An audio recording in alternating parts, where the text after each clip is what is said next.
নমস্কার সকলকে। আজকে একটা নতুন ভিডিও নিয়ে এসেছি। আর আজকে বাইকে করে তারাপীঠ ঘোরার গল্প করতেই চলে এসেছি।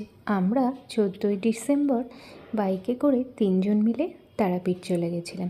কৃষ্ণনগর থেকে আমরা মোটামুটি 11টা 10-15 নাগাদ স্টার্ট করেছিলাম। 4:15-20 মধ্যে আমরা তারাপীঠে পৌঁছে গেছিলাম। মাঝখানে দুবার ছিল ট্রি ব্রেক, আর একবার দুপুরে লাঞ্চ করার জন্য পাপ্পু ধাবায় দাঁড়িয়েছিলাম।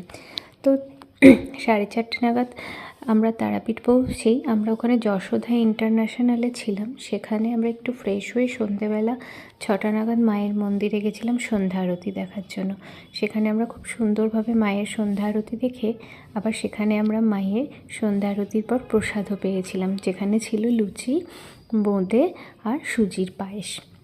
তারপর আমরা তাড়াতাড়ি ঘরে চলে এসেছিলাম হোটেলে, কারণ আমাদের সকাল সকাল পুজো দেওয়ার প্ল্যানিং ছিল। কারণ তারপরে আমরা বক্রেশ্বরে যাওয়ার একটা প্ল্যানিং ছিল। বক্রেশ্বর থেকে আবার আমরা বোলপুরেও যাব এবং সেই দিনকেই আবার আমরা কৃষ্ণনগর ফিরব। ওই জন্য আমাদের খুব তাড়া ছিল। তো আমরা ভোর 5টা 5:30 নাগাদ মন্দিরে গিয়ে তাড়াতাড়ি করে পুজো দিয়ে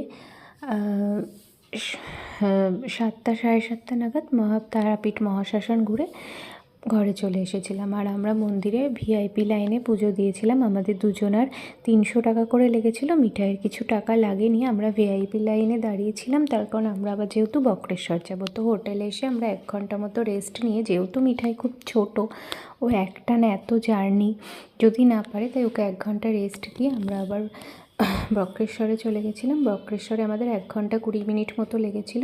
আমরা 12:30টায় পৌঁছেছিলাম, কিন্তু বক্রেশ্বর বাবার কাছে পুজো দিতে একটু টাইম লেগেছিল, কারণ সেখানে আমরা যখন মন্দিরের লাইনে দাঁড়িয়েছিলাম তখন আবার বাবার ভোগ আরতি শুরু হয়ে গেছিলো। তো বক্রেশ্বরে বাবার কাছে পুজো দিয়ে, বাবার পাশেই আবার একটা দুর্গা মন্দির, সেখানেও আমরা পুজো দিয়ে আমরা আবার চলে এসেছিলাম। আর ওখান থেকে বোলপুরে রামশ্যামে, যেহেতু আমরা আগের থেকে ঠিক করেছিলাম লাঞ্চ করব, রামশ্যামে আমরা লাঞ্চ করেছিলাম। ওখানে আমরা 2টো ভেজ থালি নিয়েছিলাম, একটা কচি পাঁঠার ঝোল আর একটা ছিল চিকেন কালিয়া বা চিকেন কারি, এরকম একটা ছিল। তো ওখানে আমাদের খুব সুন্দর যত্ন করে খাইয়েছিল।